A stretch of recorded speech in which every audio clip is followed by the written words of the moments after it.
Furniture വിപണന രംഗത്ത് 13 വർഷത്തിലധികം നിലമ്പൂരിൽ പുതുമയുടെ പ്രൗഢ വിസ്മയം ഒരുക്കിക്കൊണ്ട് വിശ്വസ്തയോടെ പ്രവർത്തിച്ചു വരുന്ന new Rajdhani furniture Keerthipadi Nilambur. Hi, നിങ്ങളുടെ പുതിയ ജിമ്മിലേക്കുള്ള ബെസ്റ്റ് ജിം എക്യുപ്മെന്റ്സ് എവിടെ വന്ന് പർച്ചേസ് ചെയ്യണമെന്നുള്ള ആലോചനയിലാണോ? അതോ വീട്ടിൽ സ്വന്തമായിട്ട് വർക്ക്ഔട്ട് ചെയ്യാൻ ഒരു ഹോം ജിം സെറ്റ് ചെയ്യാനുള്ള പ്ലാനിംഗിലാണോ? Wellnex fitness equipment sales and service near Sidhi Haji stadium Edavanna.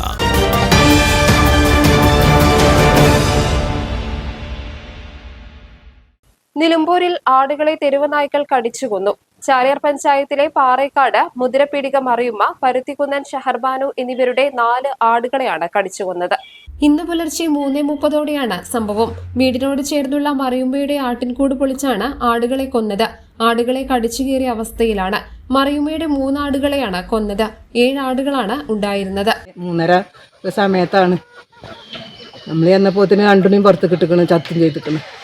കൂട്ടമായി വന്ന് ഓനെ മേത്തേക്ക് എടുത്തു പറഞ്ഞു. വടി എടുത്ത് കണ്ടാണ് ചെന്നത്. 2 ആൾ ഞാൻ ഒരാളെയായിട്ട് 3 ആടുകളെ പിടിച്ച് കുറേ കൂട്ടം വരികയാണ്. എന്താ പാലില്ല, ആടുകളായതുകൊണ്ടാണ്. വിഷമം പറയല്ല, അപ്പം എന്താ കാട്ടുക. മറിയുമ്മയുടെയും പ്രധാന വരുമാനമാണ് ആട് വളർത്തൽ. പരുത്തിക്കുന്നൻ ഷഹർബാനുവിന്റെ ഗർഭിണിയായ ആടിനെ ഞായറാഴ്ചയാണ് കടിച്ചു കൊന്നത്. ഇവിടെ തെരുവുനായ ശല്യം രൂക്ഷമാണ്. കഴിഞ്ഞ ഒരാഴ്ചയായിട്ട് 3-ാം വാർഡിൽ പാറേക്കാട് പ്രദേശത്ത് തെരുവുനായ ശല്യം രൂക്ഷമായിക്കൊണ്ടിരിക്കുകയാണ്. കഴിഞ്ഞ പ്രാവശ്യമാണ് താറാവുകളെ കൊന്നത്. വാർത്തയൊക്കെ ആയതാണ്. ഒരു 10-60 താറാവുകളെയാണ് കൂട്ടിൽ കയറിക്കൊണ്ട് ആക്രമിച്ചത്. തെരുവുനായ്ക്കൾ കൂട്ടമായി എത്തി ആക്രമിക്കുകയാണ്. ഇപ്പോൾ 2 ദിവസം കഴിഞ്ഞപ്പോഴാണ് ഈ പ്രദേശത്ത് പാറേക്കാട് ഈ മേഖലയിലുള്ള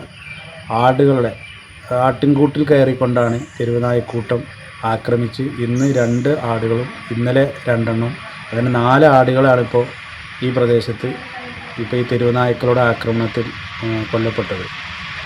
ഇത് രൂക്ഷമായിക്കൊണ്ടിരിക്കുകയാണ്. ഇത് ജനങ്ങൾ സൗണ്ട് കേട്ട് പുറത്തിറങ്ങിക്കഴിഞ്ഞാൽ അവർക്ക് നേരെ തിരിയുന്ന സ്ഥിതിവിശേഷമുണ്ട്. അപ്പോൾ ജീവനും സ്വത്തിനും ഭീഷണിയാവുന്ന തരത്തിലേക്ക് നമ്മുടെ ഈ തെരുവുനായ ശല്യം രൂക്ഷമായിക്കൊണ്ടിരിക്കുകയാണ്. തെരുവുനായ്ക്കളെ ഓടിക്കാൻ ശ്രമിക്കുന്നതിനിടെ മറിയുമ്മയുടെയും മകന്റെയും നേരെ തെരുവുനായ്ക്കൾ തിരിയുകയായിരുന്നു.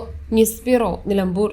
കാലിക്കറ്റ് യൂണിവേഴ്സിറ്റിയുടെയും കേരള സർക്കാരിന്റെയും അംഗീകാരത്തോടെ വിൻസെൻഷൻ വൈദികരുടെ നേതൃത്വത്തിൽ നിലമ്പൂർ റെയിൽവേ സ്റ്റേഷന് സമീപം ഡീപോൾ ക്യാമ്പസിൽ BCA, BSW, BCom, BSc artificial intelligence, BSc psychology, BSc hotel management തുടങ്ങിയ ഡിഗ്രി കോഴ്സുകളിലേക്ക് അഡ്മിഷൻ ആരംഭിച്ചിരിക്കുന്നു. ഡീപോൾ കോളേജ്, ഡിസാറ്റ്, നിലമ്പൂർ.